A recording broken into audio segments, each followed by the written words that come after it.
I'm adopted, and my biological mother was 17, and so was my biological father. She was 7.5 months pregnant when she decided to go to Planned Parenthood, which is the largest abortion provider in the world, and they counseled her to have a late-term saline abortion, which is a saline salt solution that is injected into the mother's womb.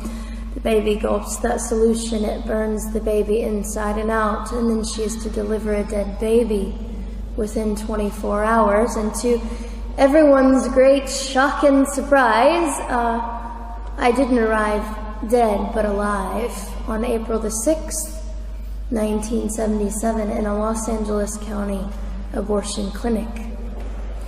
What's fantastic about this, about the perfect timing of my arrival, is that the abortionist was not on duty yet. So he wasn't even given the opportunity to continue on with his plan for my life, which was death. And I know that I am in a government building, and a beautiful one it is, and I love your country as well as my own. But I know in the age that we live in, it is not at all politically correct to say the name of Jesus Christ in places like this. To bring him into these sorts of meetings, because his name can make people so terribly uncomfortable. But I didn't survive so I could make everyone comfortable. I survived so I could stir things up a bit. And I have a great time doing it.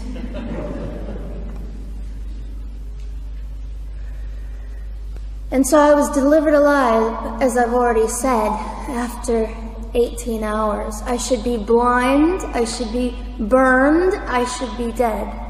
And yet I'm not. You know what is fantastic vindication is the fact that the abortionist had to sign my birth certificate. So I know who he is. And it also says, for any skeptic listening, on my medical records, born during saline abortion. Ha! They didn't win. I've done some research on the man that performed the abortion on me. And his clinics are the largest chain of clinics in the United States of America, and they gross $70 million a year. I read a quote from him at some point several years ago, and he said, "I have aborted over 1 million babies, and I consider it my passion."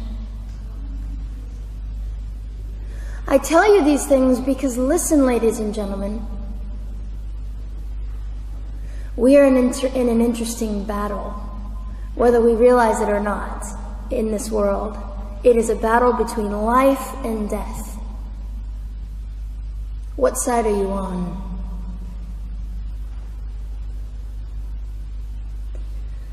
So a nurse called an ambulance and had me transferred to a hospital, which is absolutely miraculous. Generally, the practice at the time, and up until 2002, was, in my country, was to end the life of an abortion survivor by strangulation, suffocation, leaving the baby there to die, or throwing the baby away.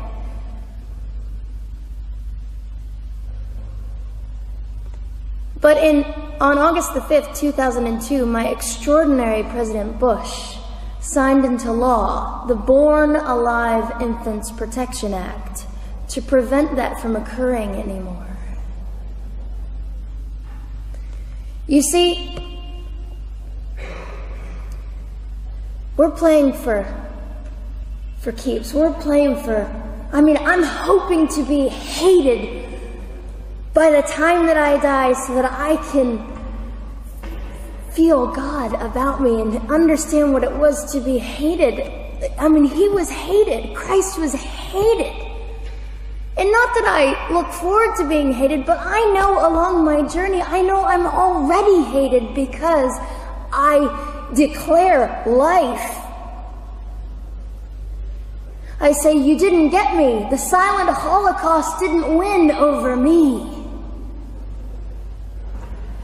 And my mission, ladies and gentlemen, among many things, is this: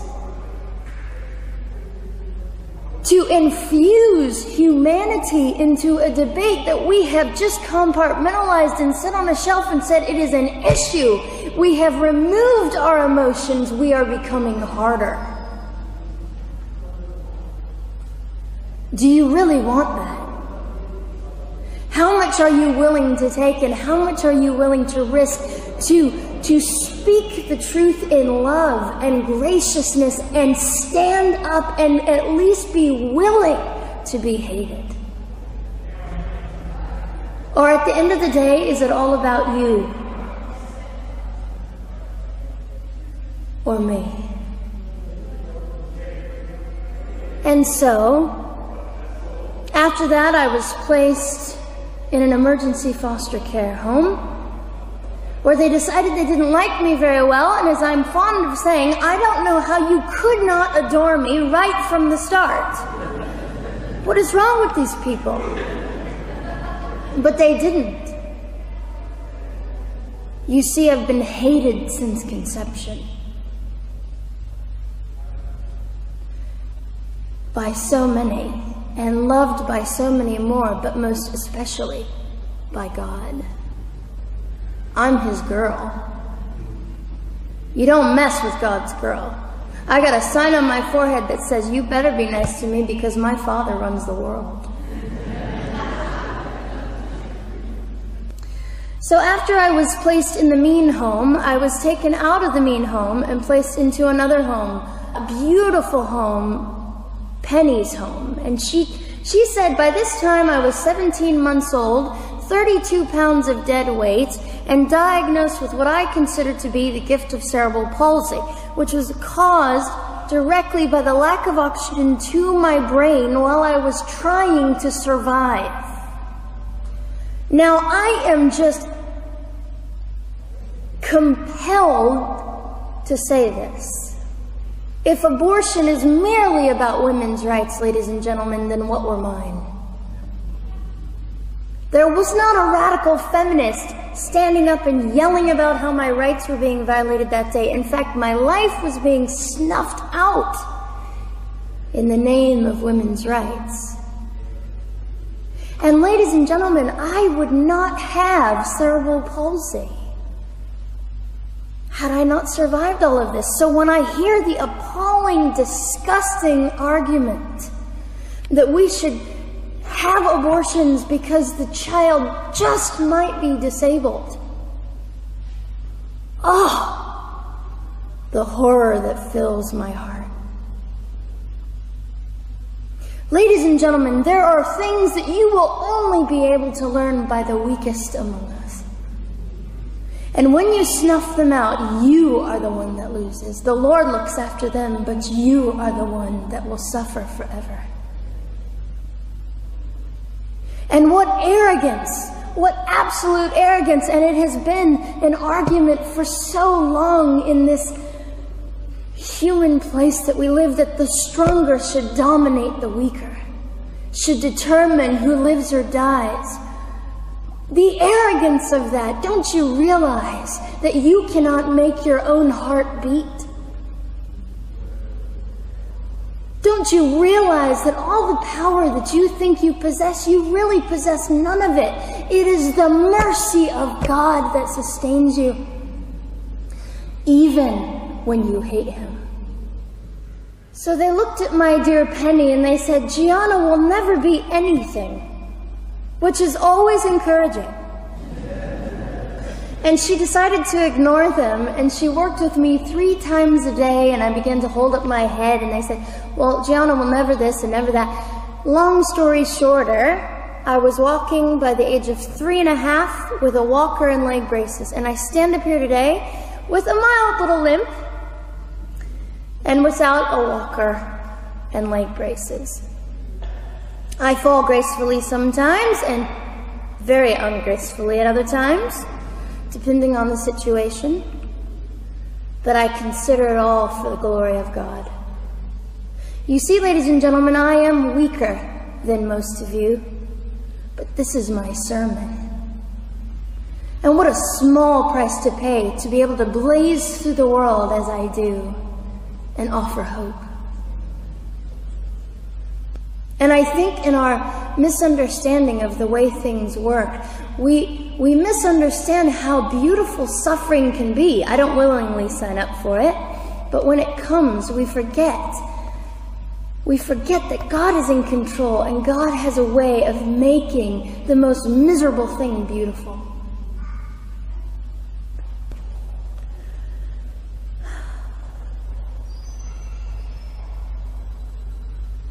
I have met my biological mother. I have forgiven my biological mother. I am a Christian.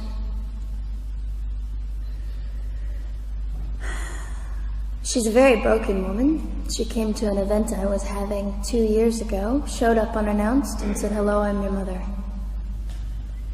And it was a very difficult day. And yet, while I was enduring all of this, you'll probably think I'm silly, but I was sitting there and I was thinking, I don't belong to you. I belong to Christ. I'm his girl, and I'm a princess. So no matter what you say, in all your anger and brokenness and rage, it's not mine to keep. It's not mine to carry, and I won't. I was saying all this inside. So ladies and gentlemen, you have an opportunity. But for just a brief moment, I would like to speak directly to the men in this room and do something that is never done. Men, you are made for greatness. You are made to stand up and be men. You are made to defend women and children, not stand by and turn your head when you know murder is occurring and do nothing about it. You are not made to use women and leave us alone. You are made to be kind and great and gracious and strong and stand for something. Because men, listen to me, I am too tired to do your job. Women, you are not made for abuse. You are not made to sit and not know your worth and your value. You are made to be fought for forever. So now is your moment. What sort of people are you going to be? I trust incredible. I trust, men, you will rise to the occasion. To the politicians listening, particularly to the men, I would say this: you are made for greatness, set your politics aside. You are made to defend what is right and good. This fiery young girl will stand here and say, now's your moment. What sort of man do you want to be? A man obsessed with your own glory, or a man obsessed with the glory of God?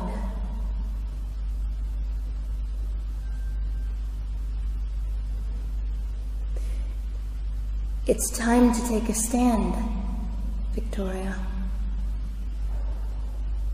This is your hour. God will assist you. God will be with you. You have the opportunity to glorify and honor God in 2008. I'll just end with this. Some of you might be slightly annoyed that all I keep doing is talking about God and Jesus.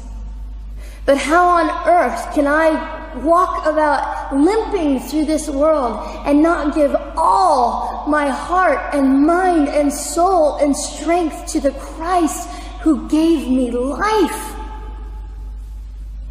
So if you think I'm a fool, it's just another jewel in my crown. My whole intent in living here is to make God smile. I hope some of this made sense. It just came from my heart. God bless and keep you.